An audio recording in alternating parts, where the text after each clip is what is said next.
I'm not there. No doubt. Thank you for tuning in to another edition of the Trahern Crews show. We have a very special topic tonight with a distinguished panel. We're talking about the impact of COVID-19 on the ADOCS community. Tonight's special guest, we have our co-host, Minister Toya Woodland from ADOS. We have Robin Freelix. We have the co-chair of the Minnesota Green Party Black Caucus, Mr. Moore. From the St. Paul Recovery Act Steering Committee, we have Jeremy English. And we have from the Minneapolis 5th Congressional District Green Party running for Ward 5, we have Daphne Brown. And I'm delighted to have all you guys on the panel tonight. We're going to jump right into it with some breaking news. President Donald Trump has just threatened to veto the stimulus package. Stop. Yeah, so. Yeah, I just heard about that. Yeah, I heard about that. I watched the whole videotape. That's what I was down doing. So I just like to hear you guys' opinion on that and what you think about that. We can start with you, Robin. Did you say start with me? For some reason it's breaking up a little bit. Yeah, we said we're gonna start with you. Oh. Well, I think it's crazy. I mean, because that makes me think of back when he was telling Ice Cube that, well, when the presidency thing comes through for me, then I'll be able to answer you on how we're going to deal with this situation with ADOS and reparations, So it just took me back to that. And now, since he's not president, then it looks like he's trying to get back at the American people, which of course affects us, ADOS, more than anybody else. Right. Indeed. Anybody, Mr. English, how you feel about that? Well, first of all, number one, man, man. You know me, brother. I'm a foundational Black American. I'm a foundational Black American, and I got proof. So, from that perspective,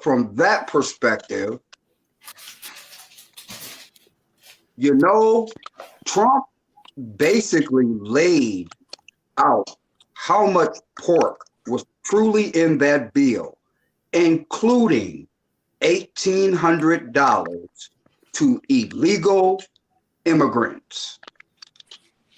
$1,800 going to illegal immigrants, while you will receive $600. Wow.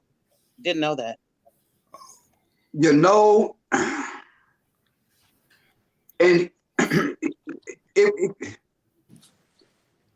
it's not frustrating at all. It's common sense. Yes. Again, I always say politics is a quote, quote. Ms. Brown, how do you feel about that? So I didn't know that. That's interesting.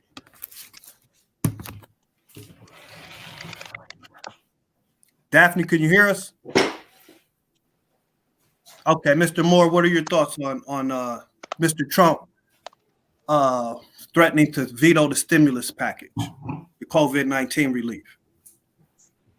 Well, I heard that's what Pelosi and them guys are going to do with. That's what I'm telling you. I can't even hear anything. So, yeah, Trump is going to veto it because he's going against the deep state. I don't know if people pick up on what the deep state is. He's going against them. And he's probably going to pardon a lot of people. He's probably going to show his dissatisfaction, but hey, they should give an extra money to ADOS, if you ask me. So agreed. I think Marissa Anderson just joined us. Marissa, we're talking about COVID-19 and its impact on the Black community. How you doing? And Can you hear us, Marissa? She can hear us, but she's muted. You're muted. Unmute your phone. Unmute. Gotcha. So our conversation tonight is about COVID-19's impact on the Black community, and our first topic is Trump just threatened to veto the stimulus package. What are your thoughts on that? Did he want to veto it to make a better one? It kind of sucked. And the effects of COVID on the Black community. Well, I was a COVID nurse until they closed the business. So I did see COVID is affecting the Black community, but it's not targeting the Black community. It's affecting the Black community more, yes, just because of socioeconomic issues. It really just highlights that it's all different. The Asian population is hard with it. Marissa. Black people that have it. I mean, it just shows that we need to do better. So you're kind of segueing into my next question. Shout out to Alliance Den, aka Trey X. Thanks for tuning in. My next question is, why are Blacks supposedly being hit hard by COVID? Well, you know, we're being hit harder by COVID because of our socioeconomic standing, because of our finances, because a lot of us don't have insurance, and because a lot of us are not receiving the treatment that we or the testing. They wanted to make us last with the testing, but first with the vaccine. I don't understand. There go Monica. But yeah, so a lot of us. Hey, Monica. Hi, how are you? I'm groovy, but we're being hit hardest because of our financial standing, because we're unable to make it to the doctor and do the and have the testing and have the financial resources to stop working. We have to work if we can work. So if we can. We have to be out in the food industry. We have to be on those jobs that put us in contact with the public. We have to be in the nursing homes. We have to do the things that will put us in direct contact with those people who have COVID. Hey, Robin. Jeremy, did you want to chime in on that? Well, like, you know, just from a base perspective, okay? Just from a base perspective, you know, I always look at the way mainstream media dictates its agenda and how it formulates it too. So, for example, I look at mainstream media as all one connected group. And the reason why I say that is because the word disproportionate can mean a lot of different things.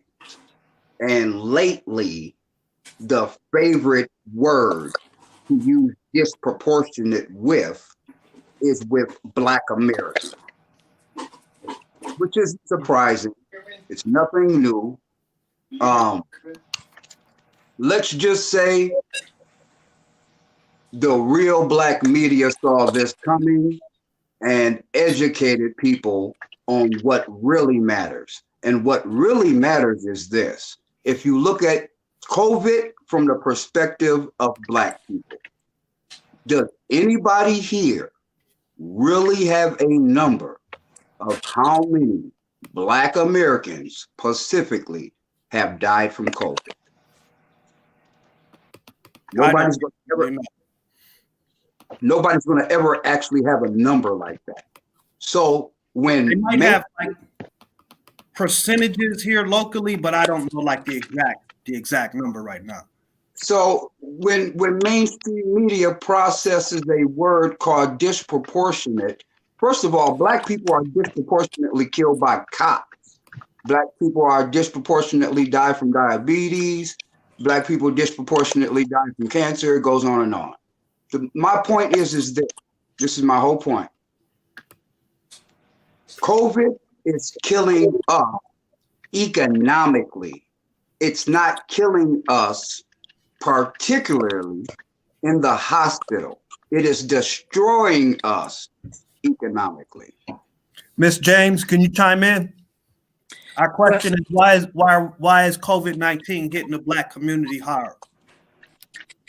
COVID-19 is hitting the Black community pretty hard because one, we have high blood pressure, we have vascular diseases, we have heart diseases, and with those already symptomatic issues that we have, COVID is leaching on to those diseases, and it's just destroying us faster than anyone else. Mm-hmm. We have less amount of health care than the rest of the nation. We have less access to health care because so many of us are unemployed, underemployed. And it has been like this for generations. It didn't just get like this. It's been like this for generations. So COVID is attacking us the same way our government attacked us. It's nothing new. It's all governmentally planned. It's never been something that it's a surprise that the virus is attacking you more than it's attacking someone else. Right. And then our government also allows the virus to attack in our community. They have not done anything to prevent it. Like when AIDS came around, when that pandemic of AIDS came around, there were billboards everywhere. It was on every news station constantly. They were running commercial ads telling people how to protect themselves and what to do. They have not done that for the Black community. So the Black community, all they hear is it's a hoax. And so they go out there and they don't want to wear that mask, and young people still want to party, and that is what's happening. It's destroying our community. And like he said, it's also have destroyed us economically. And the first time we had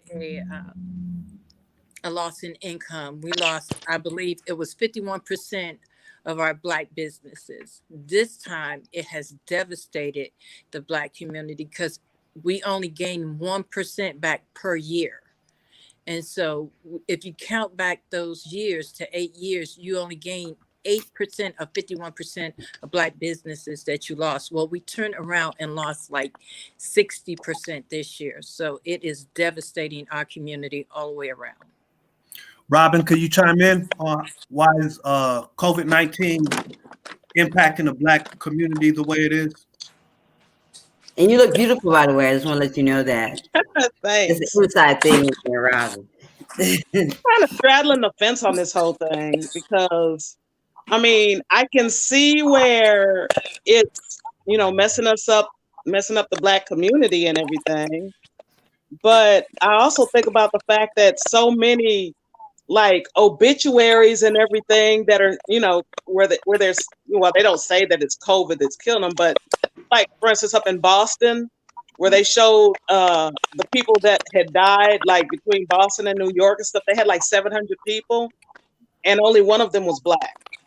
I don't know if they just didn't know the Black people or what, but you could actually look it up online where they showed these 700 people, and I looked at every one of them, only one of them, and he was a Black young guy too, and that was like in the summertime, and so that made me wonder if COVID was attacking people equally, or if we really were attacked, by it as more than anybody else, or, because I just feel like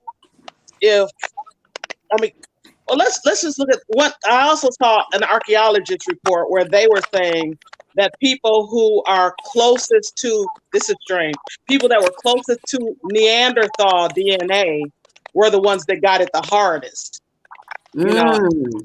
Yeah. So I constantly read stuff, and so with that in mind, that also made me wonder: are Black people really getting attacked the most, or are they saying Black people, or were they saying Black people got attacked the most just to set it up for us to be the first ones to get the vaccine? So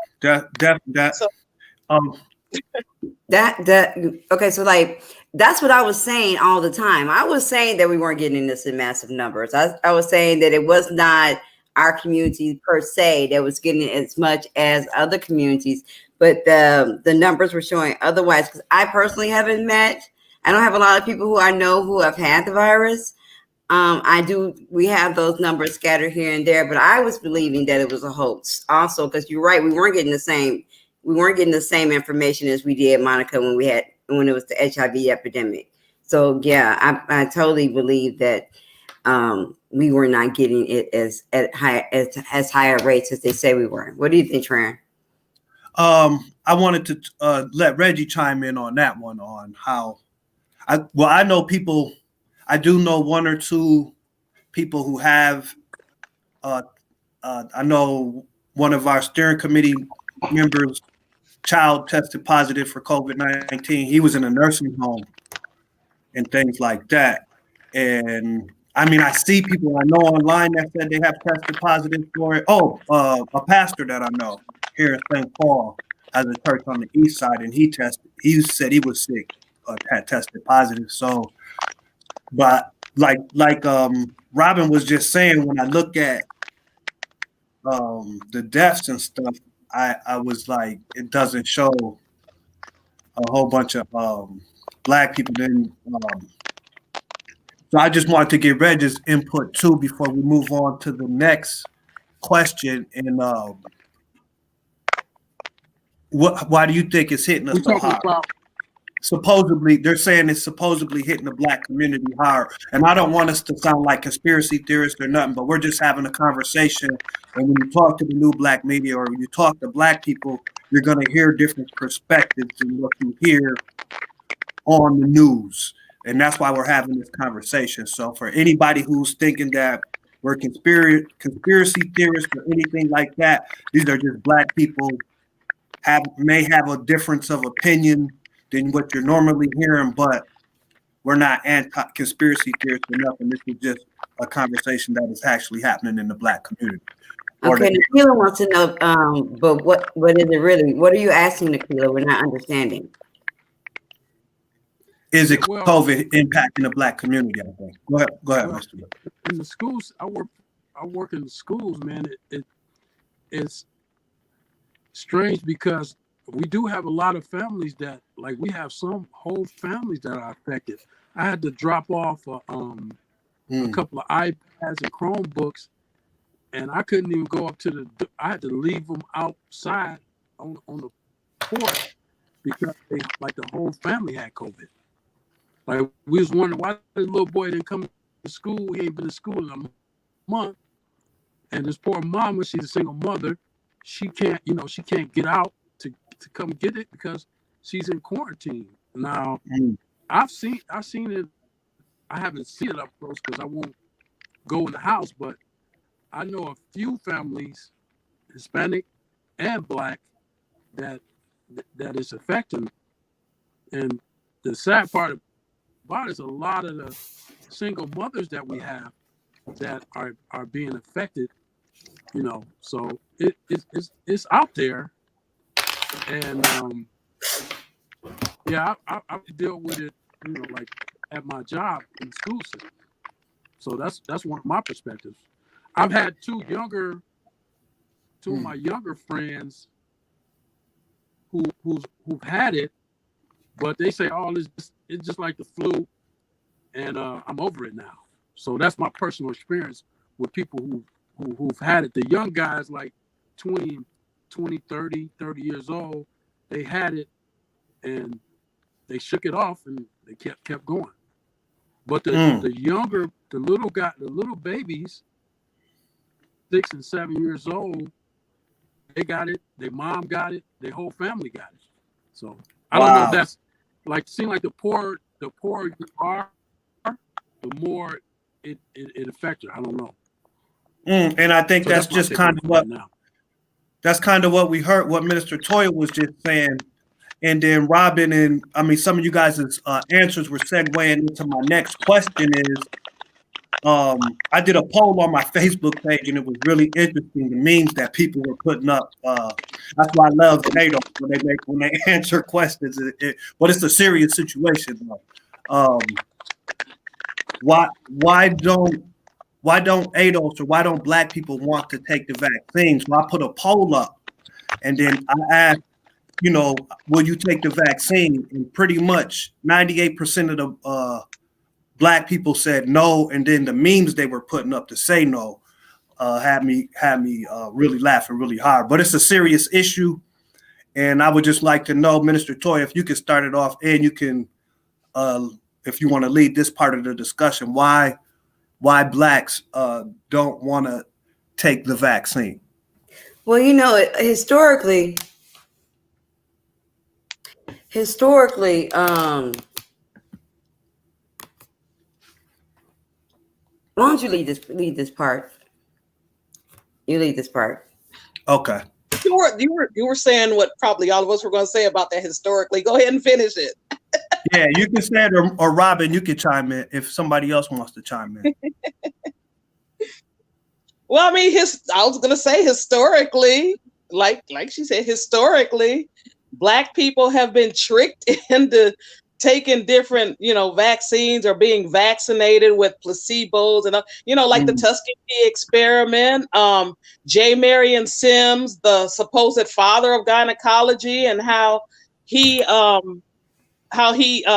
tested on our Black women when they were slaves and stuff, and made instruments based on the insides of our women, and no anesthetic was used, and he was cutting these women open and everything. Wow. He's called the father of gynecology because of all the things that he learned from the insides of our women as slaves, as he tore them up inside and didn't give them no anesthetics. So stuff like that, the Tuskegee thing, all of those make it so that we can't trust the government, and the government, of course, is mainly white folks. So we basically just can't trust white folks with our bodies, and we should all actually get Black doctors, and that would make a difference. But I don't know if that would make the total difference, because we don't know if we have Uncle Tom or whatever. But that will make a difference. I think it'll make a little bit of a difference. What's placebo? You said placebo, and Nikita said the experiment, and her daughter had caught it too. What's placebo though? That's like when you give them a fake medicine, making them think that it's the real thing. Like that's what they did with the Tuskegee. What do you call those people? The people in the Tuskegee experiment. They gave them placebos, making them think that they were going to get wet, that their syphilis was going to, take a turnaround and they were going to get better. When really they were giving them these fake pills all this time, making them think they were going to get better. And then they followed them for like 40 years. And then the doctor said he thought what they were doing was okay. And like you said, the slavery, the doctor, who they call the father of gynecology. J. Marion Sims. Yep, they have a statue of him actually, I think, in Washington, D.C. So it was supposed to torn down. Did somebody take him down? They were supposed to have. Well, hopefully they did, and if they didn't, maybe on the next time we'll get him. Ms. James, did you want to chime in on that? Yeah, because see, we always think historically. Let's think recently. Recently, Florida did an experiment on Black cancer patients. My stepdad was one of them, and they gave him placebos instead of a real medication to treat his cancer, and he died in a matter of like 2 to 3 months. Recently, in the 60s and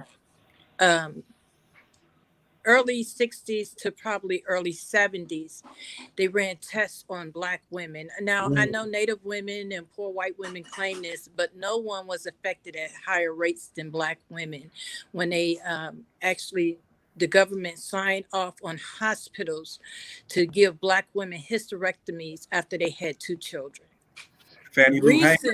Yeah, I'm gonna go real recently in the 70s, they were spraying from like field crop planes. They were spraying over the city of Chicago, pesticides and different chemicals in the air, poisoning the children.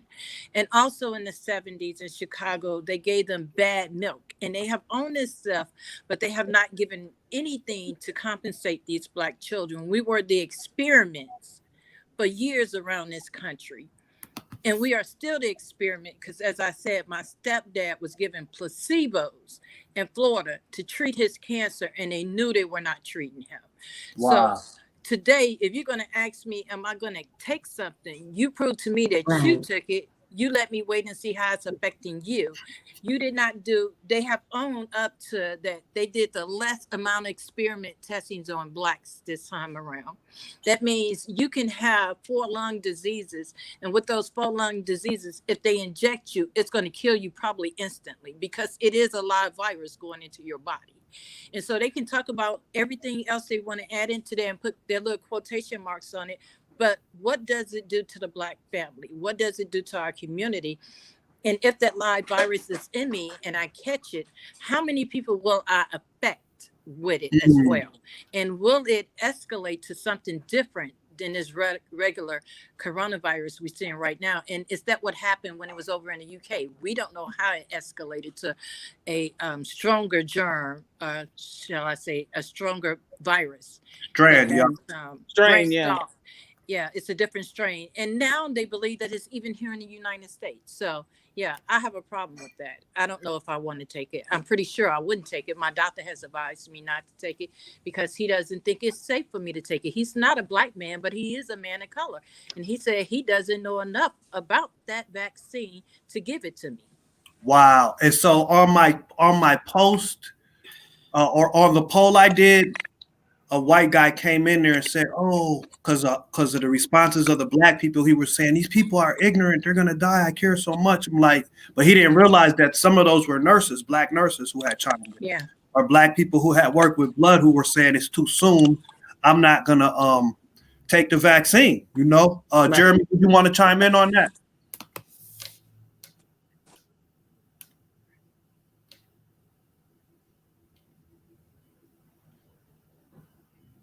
You're on mute, I think, sir.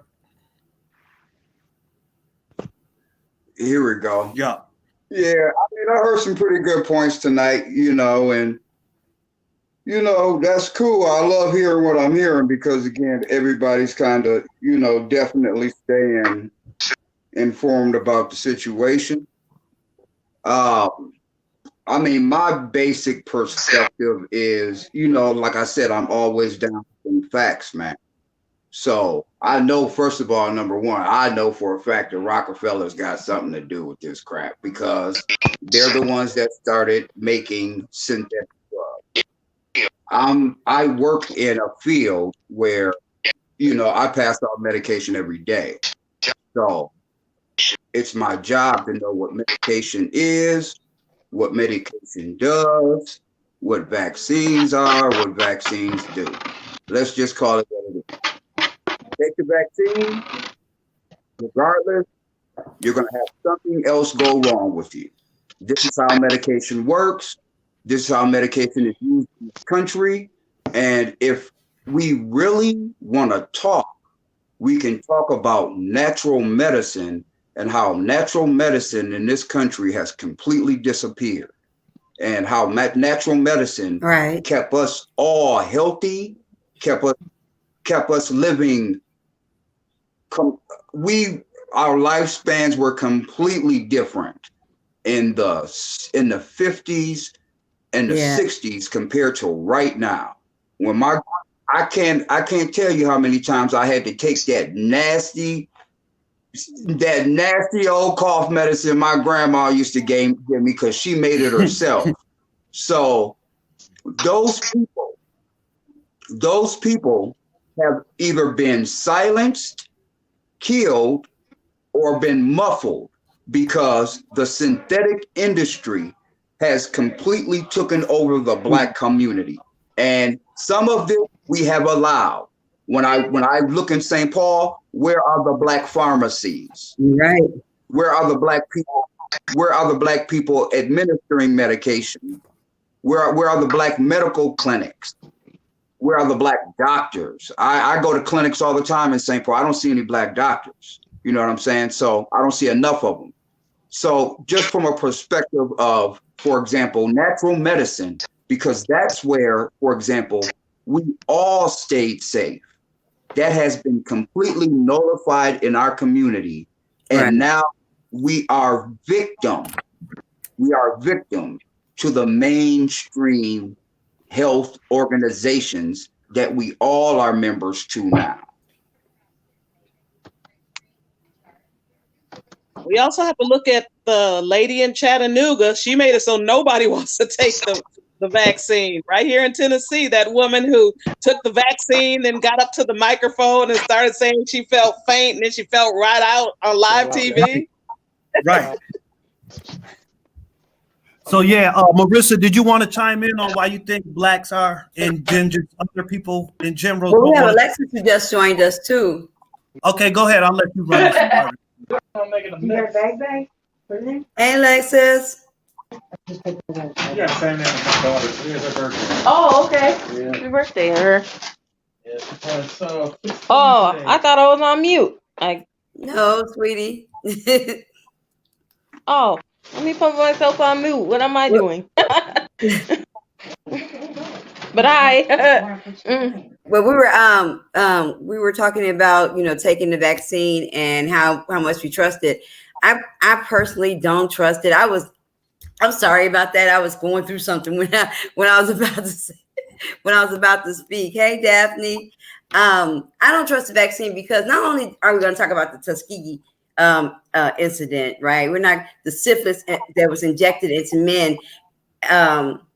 That was given to me. The virus, the syphilis virus, was given to black men. It was intentionally injected into them. So what you want me to believe? Not only it didn't just stop there with sterilization of black women. That's what Planned Parenthood was designed for. So to sterilize black women. Someone's trying to enter the studio. Okay, thank you. The sterilization of black women. But we're not even gonna stop there. Just 2 years ago here in Minnesota, we had ketamine testing on black men, black detainees and prisoners without their knowledge. They were running an experiment of what ketamine does to black people, right? So this just happened 2 years ago. This was June 2018. You can look it up. I was testifying at the city council about this incident. This didn't just start, right? They're not. This is a continuous, ongoing process, and I do not believe that they will not shoot me up. Wiseman says, neither do I. I do not believe that they will not shoot me up with the virus. I just don't. I think they're trying to kill us, and that's just for me. There might be people on here that think that the virus might be healthy, but I'm telling you, that's for me in my house, as David would say. We're not going. Okay, so we if we can just hear from Marissa and Alexis, and then we're gonna move on to the next question. So for me personally, I just want to say that, Toya, I did not hear that they were experimenting with ketamine because in the ICU, we have to have one nurse per patient if the patient is on ketamine. And we spend our entire shift titrating by 0.1 up and down because ketamine, even by 0.1, can kill you. And I don't know why it would be to see how black people responded to it. Everybody can die from 0.1. It was a big thing here in ketamine. Minnesota a couple of years ago. We all, all of us, the protesters here, the people, the community leaders here. We were at City Hall. We were doing news conference, press conference. It was huge here, and you can look it up. Myself and Nakima, Chantel, we were all out there fighting. Yeah, that's because of the experimentations that they were doing with detainees. Police officers would take them to have paramedics shoot them up with ketamine. Then they would take them to the hospital, HCMC, and they would just watch them. So yeah, it was a big thing. The U of Minnesota also had a crack cocaine experiment that they used to do on people. They would just have them come sit in a room and just smoke, and they would just watch them. Dude said he had rest in peace, he's passed away recently, but he said they just gave him an 8-ball and just watched him smoke it and then just followed him around. So they've been doing experiments on us for a long time. Alexis, why do you think that black people are afraid to take the vaccine?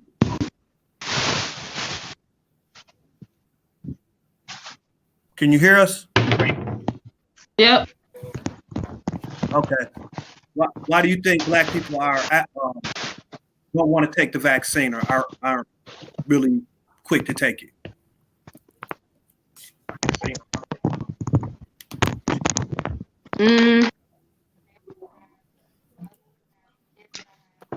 Well, I personally wouldn't take it because I don't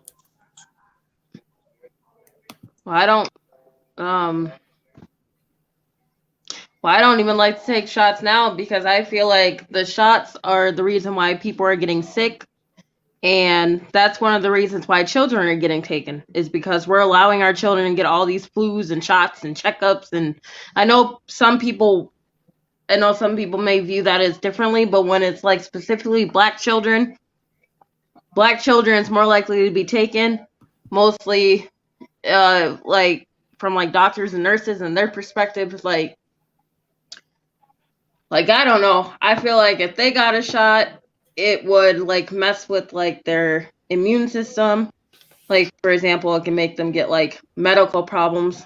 Like for my case, my children were taken a year ago from me based on a medical issue with my youngest. And they accused me of abusing and neglecting my children. Mostly because I grew up in foster care. So me personally, if I were to get my children back, I will not allow any doctor or nurse to come near my children with shots or flus or shots or anything like that, because I feel like that's the reason why our children are set up to fail, and that's why parents are losing their children every day. No doubt. Right. Did everybody get to chime in on that one? Yeah, And I think so.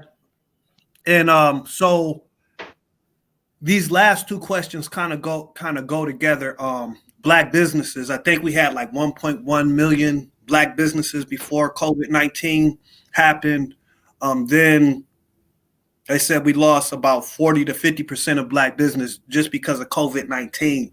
So that's close to 500,000 Black businesses being lost in a matter of months. You know, just in 2020. So does how do you think we can bounce back from that, or why do you think we went out of business? You know, why it hit us that hard? And we can start with Jeremy.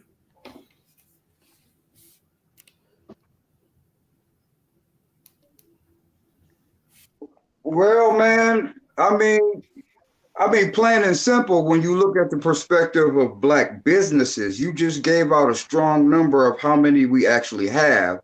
So I can safely say that disproportionately, the main reason why we've suffered is because we weren't as strong in the first place.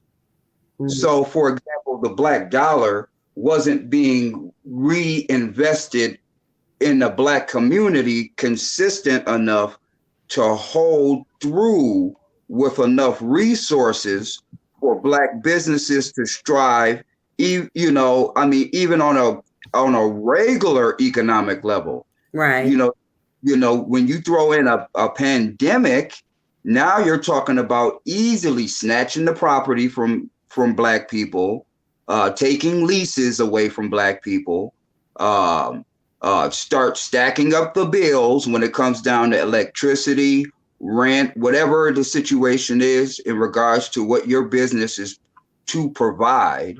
Now here comes the bills, here comes the creditor, and next thing you know, you're completely in a situation where you're under the water while you're seeing other businesses be allowed to get those resources, whether it be the PPE protection program, whether it be the small business program, where there's allotments of money for certain small businesses. But, you know, just because we don't have that grassroots community, we have Black businesses, there's just not a community that surrounds them that can economically make those businesses benefit from our dollar. So when a pandemic comes along, it's very easy to take those and look at the property as value because they don't survive. They just don't survive. They don't have enough value as it is.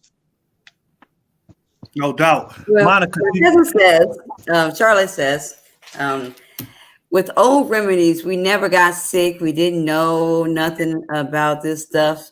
Bed bugs, what this stuff, bed bugs, where they came from, or none of that was just a song. It was sleep tight and don't let the bed bugs bite. That wasn't even a reality for us, right, cousin? So my cousin says that this is if we went back, in other words, she said if we go back to the olden times, we go back to freaking castor oil and what's that with Father John's and taking those old remedies that our grandmother and our mothers used to give us back in the day, that we won't have these same illnesses as we do now. What do you guys think? What do you think about that, Robin?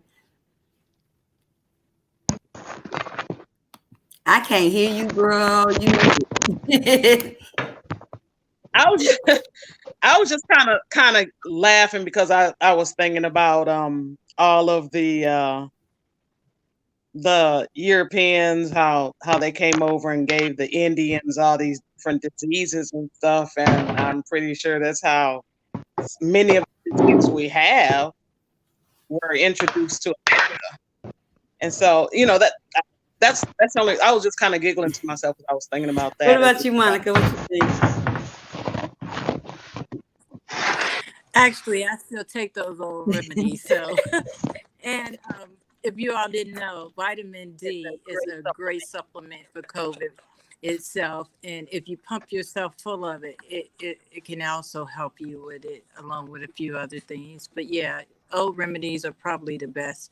And Black people lack vitamin D a lot, actually.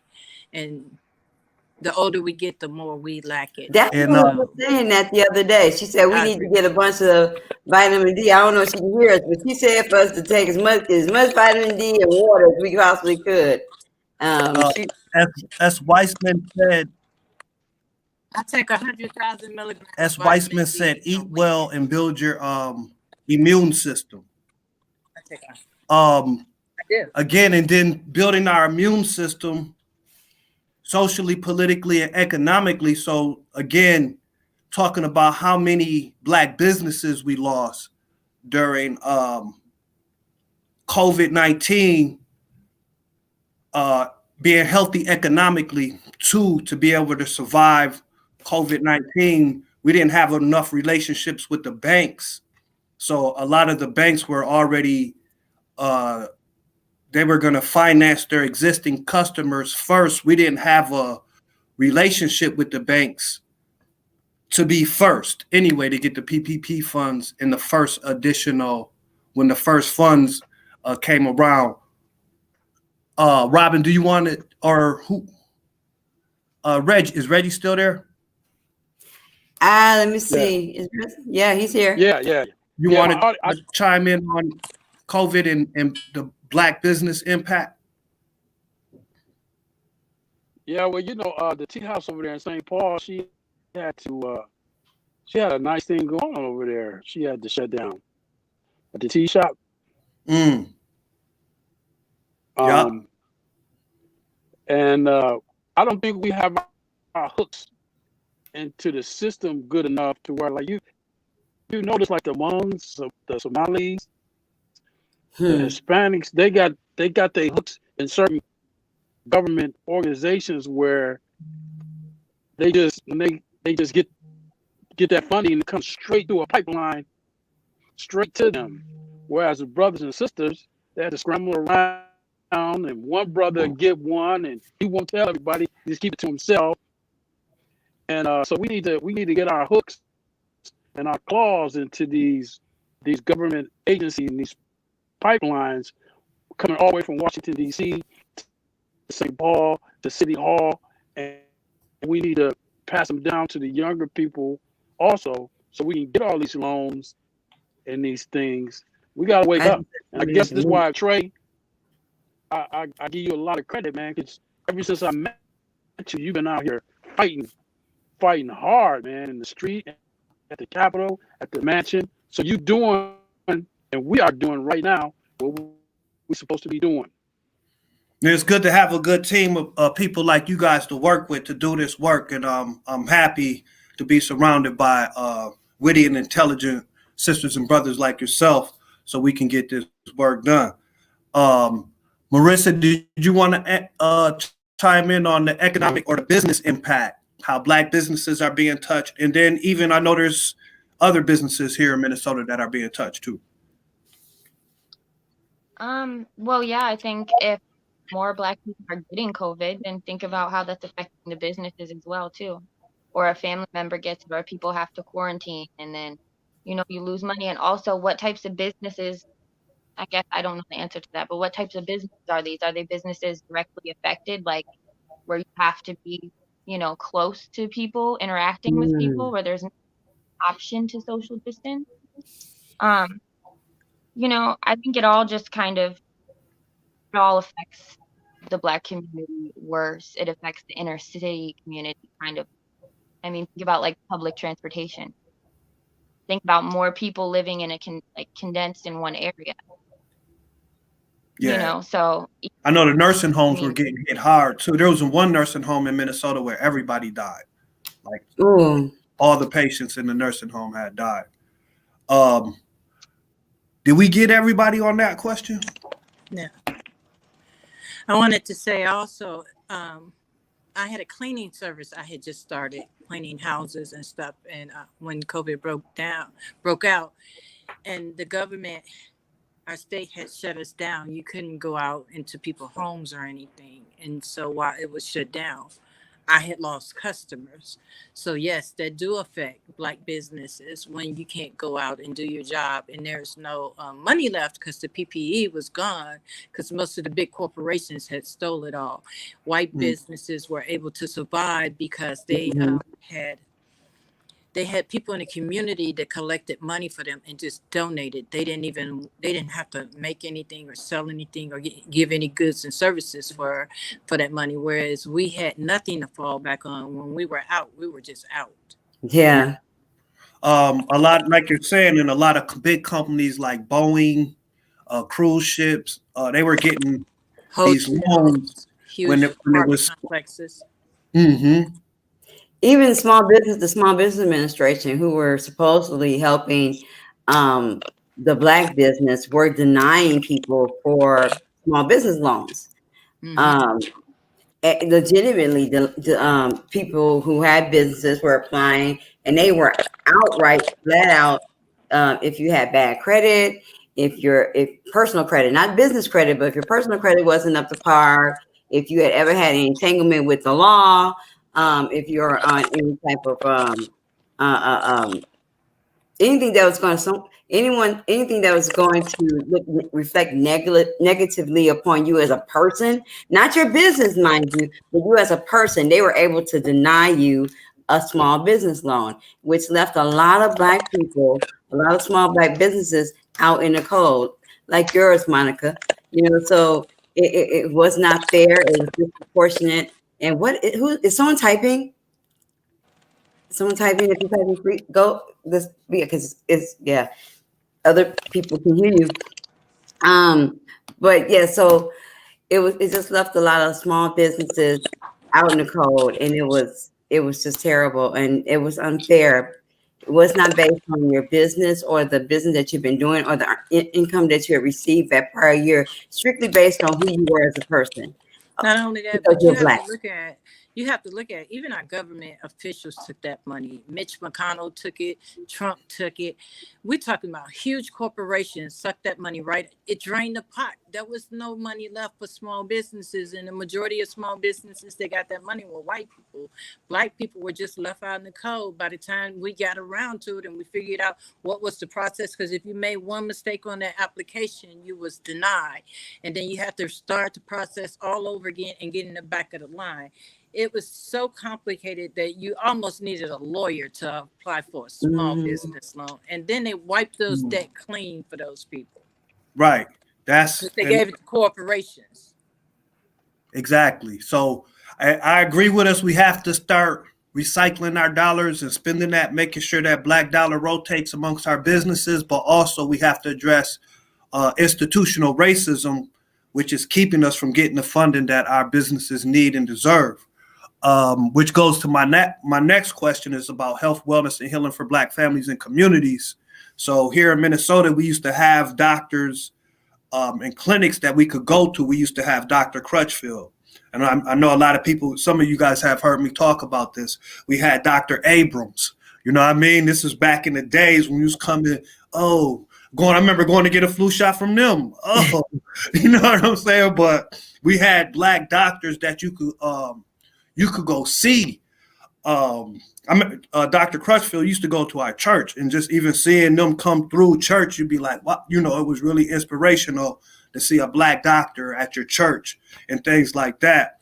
Today, we have Model Cities Health Center. You know, we had different clinics that Black people can go to and talk to a doctor that understands your social, economic, and political condition in the world and can relate to you. You know, so like she was just saying, as far as and you know, I know it's just good to have Black doctors that can talk to you about post-traumatic slavery syndrome and things like that. What can we do, and why? How's the lack of Black clinics and Black doctors impacting us right now during COVID-19? And we can start with Minister Toya. You can start. We could start with you. Well, you know, I think that the lack of Black doctors and clinics in Minnesota, because nationwide, there's a lack of empathy, right? There's a lack of empathy, and historically, especially when it comes to Black women, white doctors believe that we are able to endure or retain more pain and stress and physical and mental ailment than any other creature on this earth for some unknown reason. They are taught that in school. So when we have a lack of Black doctors, especially Black female doctors that Black women can go to or see, but lack of Black doctors, it creates a community of non-empathetic doctors who are not treating us or not seeing us or not hearing us in the manner that we need them to hear us. Or, you know, especially when it comes to Black women, we are, as I've said before, we are the most marginalized creatures on the face of this earth, but no other place are we treated worse than when it comes to going to see the physician. We are experimenting. Hello? Can you guys hear me? Is everybody left for a second? And in that, when I first got sick, they were experimenting with me. I would go to the University of Minnesota, and they wanted to see no one else has my illness. So no one had, no other Black people had my illness. So they were trying to see what made me tick, until I realized what was going on, and I smartened up and I changed doctors. Or when they could no longer experiment with me, they said, well, this is just how you're going to be. We're just going to make you comfortable, and you're never going to walk again. Right. So that, and in that, I learned that this man was not listening to what I was telling him. He was playing with my medical and my body. He wanted to see what made it move and why it did the things that it does. And that's when I really understood that not having Black doctors to care for us was detrimental to our health, especially now in the COVID. Marissa, you want to chime in on that? Yeah, I wanted to say it's true. We, like, in school, we don't learn how certain things look on Blacks or darker complexions. Like, I've had to look stuff up while I'm working. You know, like, there's just not education there. And I did want to say, this isn't from now, but from earlier, when we were talking about how COVID affects Black people. I feel like what I saw when I was still working in nursing during COVID, Black people don't go to the doctor until they are much worse along with, with the process of COVID. So by the time they get to us, and, because of all these reasons, they don't go to the doctor. But by the time they get to us, their condition is much worse than the white person who came in, the first day of symptoms. So that also is leading to more, I would say, more Black deaths because they don't want to go to the doctor. But yeah, by the time you reach us, I mean, that was very obvious to me that it seemed like Black patients that we had were in more critical condition. No doubt. So, Ms. James, thank you too. yeah. Monica.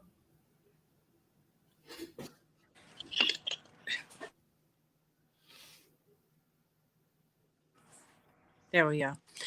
I think Black patients are more critical because doctors have been known to ignore our pains, our Yes. symptoms. They were sending Black patients home. They were ignoring that they were sick. It was not that they didn't want to go to the doctor. I had a 33-year-old cousin just died from COVID, and she's a single mom. She's the same age as my daughter. I have other relatives that I won't name right now because they're fighting COVID right now in the hospital. I have a best friend that had two sisters that had COVID, and her oldest sister is highly affected by the COVID, the way it did her. Her youngest sister actually caught it a second time, and they said it was because it had never cleared up. And that means that when they put you on those 14 days of isolation, that it's not necessarily gone. The virus is still in you sometime with people. And they were really sick. I know a lot of Black people that have been infected by this virus. I don't know a few, I know a lot, probably a lot more than the normal people. And maybe because I know people all around the country in different states. And so by knowing that and knowing who's infected by it and how it's doing them. And yes, it is killing us. It is killing us. It is different alarming numbers in different cities and different population. What may be happening in Muncie may not be happening in Minnesota, but it's definitely happening next door in Chicago and in Detroit. And those are things you have to look at. There are actual numbers out there telling you what percentage of Blacks per city, per capita, that are being infected. When they say we are infected at alarming rates, it's not that it's like 50% of our people. What it is, if it's 500 people with it, and 87% of them, of that 500 is Black, and 82% is white, 61% is Hispanic, and you look at Asians, they're only 10%. You have to remember that you're looking at the percentages of the people with the lowest amount of population, not how many people in the country that's infected. So that's how they're explaining it to us. And yes, that breakdown is way higher in numbers when you look at Louisiana, Georgia, and Detroit, Michigan, and Chicago, Illinois, and Philadelphia. Those areas are highly populated with Blacks that are dying and getting infected at much higher rates than somewhere else. Here in Indiana, our population may be getting infected, but our numbers are not going to be as high as theirs. And it's not going to be quite as dangerous for us because we have a success rate that's probably pretty good here as well, too. So what I'm saying to you is don't write off all of it. Yes, we don't have to trust them. We understand that there is a lot of information that's not given to us, and there's a lot of information that I wouldn't trust if you paid me to. But I'm going to tell the truth when I know the truth, and I know a lot of people in those states that are infected. And down in Florida, a lot of Blacks travel down there to the beaches, and that is how they get infected, and they're taking it back to their communities because Florida wouldn't shut down beaches and bars and restaurants. So we also have to know what was going on. And what they did was they spent spring break down there. They spent holidays down there when they got a break from school, and they were trying to get to an area that was open. And they can, just be young people like young people want to be. I know I have a young daughter who wants to be like that. She says she's tired of being locked up in this house. She wants to go to bars. She want to get out. I got nieces like that. And they are still partying. They were at a party and they seen a girl come in there that tested positive for COVID. So I'm telling you, don't play with it and don't think it's not real and it's not serious. I don't know what we can do, but like I said, our government didn't put anything out there to warn us or tell us, 6 feet away, or show them what a 6 feet looks like. Because some people don't know what 6 feet look like. Some people don't know when they start talking about particles per size and how you can breathe it in and inhale it in. I know, I took chemistry. I know, I have a biochemist. I have a daughter that's highly educated in this field. So when you have people and resources that you can go to, you learn a lot more than when other people don't have resources and information they can go to. I'm not saying that, like I said, my doctor told me not to take that vaccine. I'm not taking it. My daughter says she don't know enough about it. She was going to go on the trial study. I told her, is you crazy? It'll kill you. Mm-hmm. She was glad she listened to mom. She took my advice. She didn't go. No doubt. Yeah. Wiseman says that we need black towns and like little Italy and little Cuba and little in Chinatown. Well, Wiseman, we had that before the civil rights movement. We had our own communities in our own town, and the people before us, they wanted integration. They wanted to be integrated into white society because for some reason in their mind, white was right on a certain level.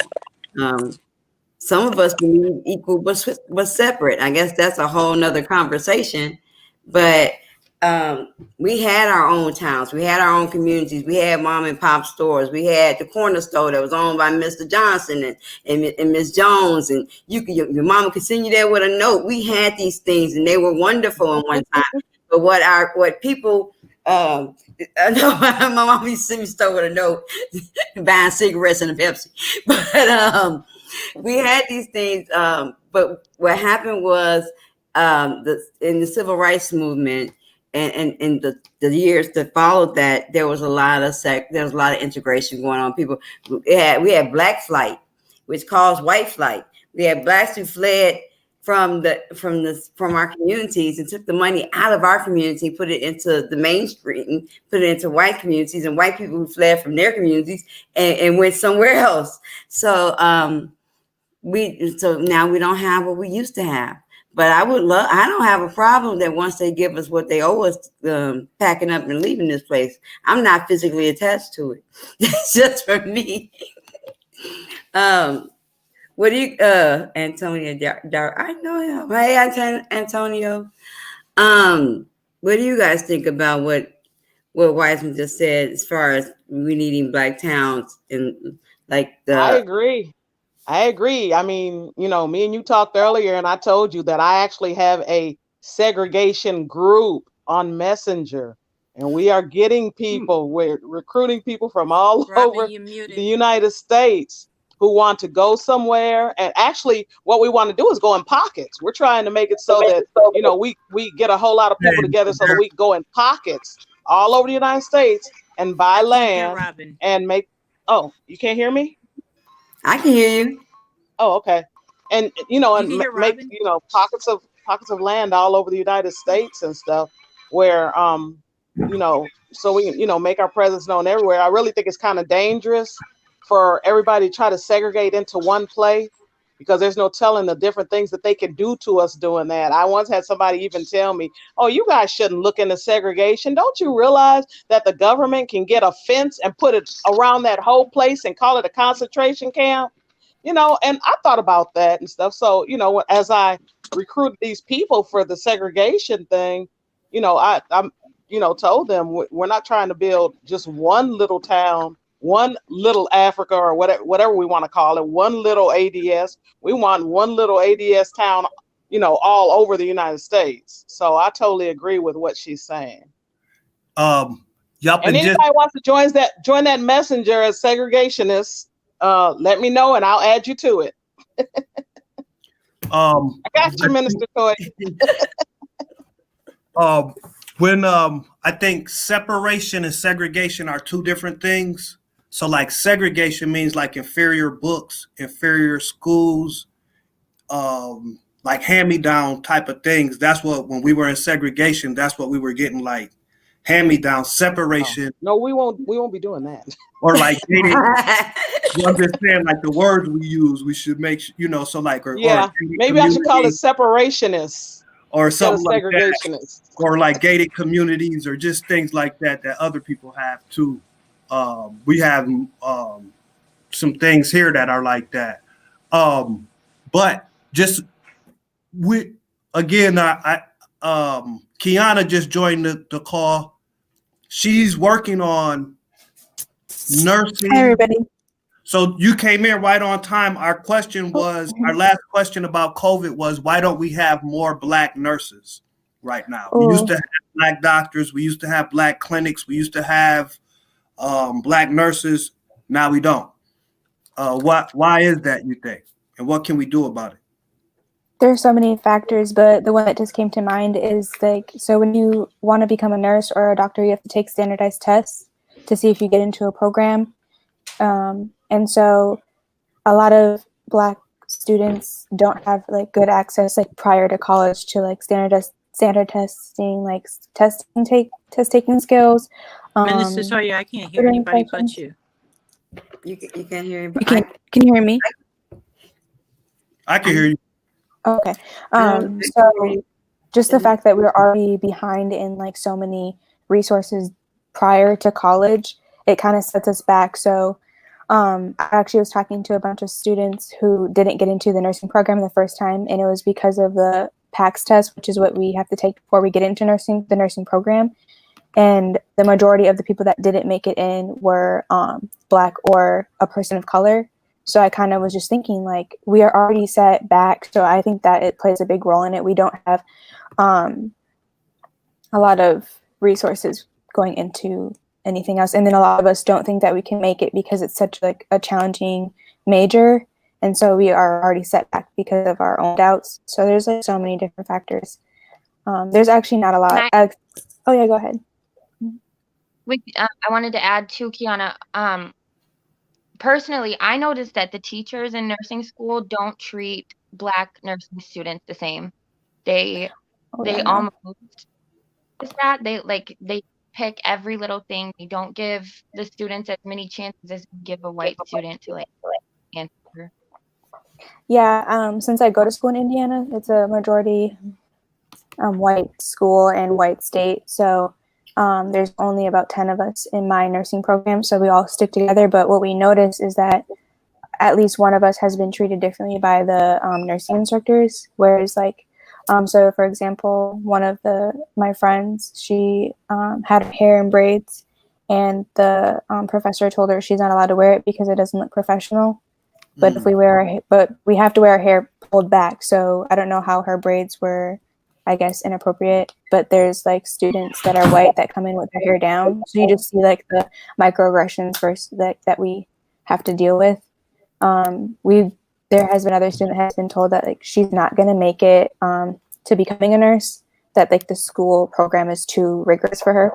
And so she was kind of set back on that, like thinking like her confidence was really low and stuff. So it's just like the microaggressions that we have to deal with in the medical field. It's just crazy. Wow, thank you for that. They need some help over there at Ball State. They need a lot of help. No they doubt. They need some help over there at Ball State, Monica. I can't. Yeah. Robin, can we hear from you about why you think why there's not enough doctors, Black doctors, nurses, Black clinics and stuff? I think it has a lot to do with education. We can't afford the college in order to be able to become the doctors and the nurses and stuff. There are a lot of people that I know that will go to a 2-year college because it's more affordable, when really what they want to do, it takes like at TSU, they've added another year to the nursing program. So you graduate in five years instead of 4. And because it's a really good program at Tennessee State. Tennessee State University, of course, is HBCU, and those are the colleges that they would like to go to, but they can't afford to. So they end up getting the the one just before LPN. They end up getting the LPN license at the 2-year colleges, and a lot of them struggle after that to go to the 5-year college, to go to TSU off of their LPN income. So Wow. and like you, I do. I left Minnesota when I was 12, and I do remember Dr. Crutchfield, by the way, over there at Mount Olivet. Yeah, that's. Yeah. I mean, because I always tell people that when I was young, we didn't hear much about Black history except for because I ended up going to a white school out in White Bear. Okay. So we didn't hear nothing but about Martin Luther King. Yep. And in the neighborhood, we heard Dr. Crutchfield. So we didn't even, when I was young, I didn't even know too much about Black history. You know, every now and then, Mount Olivet would do a program on Black history. Really, that's just about all I knew until I came down south to Tennessee. Yep. And down here, yeah, we do have a lot of Black doctors because we have the HBCU Meharry. You might have heard it mentioned on the Cosby Show or something, Meharry Hospital, and that's where a lot of them, you know, out of slavery, you know, like in the 1880s, they started at Meharry Medical College, and now it's not as they still call it an HBCU, but now it's not as Black as it was. Right. That's a whole nother issue right there, right? Because a lot of our HBCUs are not Black anymore, right? They're not getting we're getting more integrated as time goes on. And that's a whole nother conversation. Yeah, but right here in Nashville, we have 4 HBCUs, but it's just a matter of being able to get into them, being able to afford to go to them. Wow. See, yeah, definitely. And that's part of our reparatory justice program too, is education is a big part of reparations. And we'll be talking a lot about that more. I want to thank all you guys for being on the show tonight. We're going to have all of you back. We're going to start having a roundtable once a week. And I'd like all you guys to be a part of it. We got a show Sunday coming up. So we're going to keep doing it. We're going to keep talking to people about issues that are important to the Black community, and keep being a part of the new Black media that's happening online. Thank all you guys for tuning in. Tune in to the Trahern Crews show every Sunday night on WFNU.org, streaming live on WFNU.org on Frogtown Tuned In Radio. We got the Reparations March and Rally coming up in Washington, D.C., January 20th. We're asking for tangibles and reparations and police accountability on day one of the Biden administration. We delivered. Now it's time to collect. So we will see you there January 20th. We got the MLK March happening here January 18th. Antonio Darris just popped in and said, "What's up? What's up, bro?" He'll be performing live there. So stay in touch. I want to give a shout out to Georgia Fort. She has a new show that comes on. You can check her out. Shout out to Angela Navarna. She has a show, ADOS, Friends of ADOS or ADOS TV. Check out Yvette Carnell. I have a show. Toya Woodland show comes on. Morning Coffee with Toya will be on tomorrow morning. Right here on this station, so make sure you check that out. And thank all you guys for participating and for all the work that you do. All right. You guys. I'll see you all tomorrow on the live Zoom for our meeting. And thank you guys for tuning in. Love you all. And thank you. Thanks for having me. Happy holidays to all of you. Good night. Happy holidays. Happy holidays. Happy holidays. May the calendar keep ringing. Bye-bye.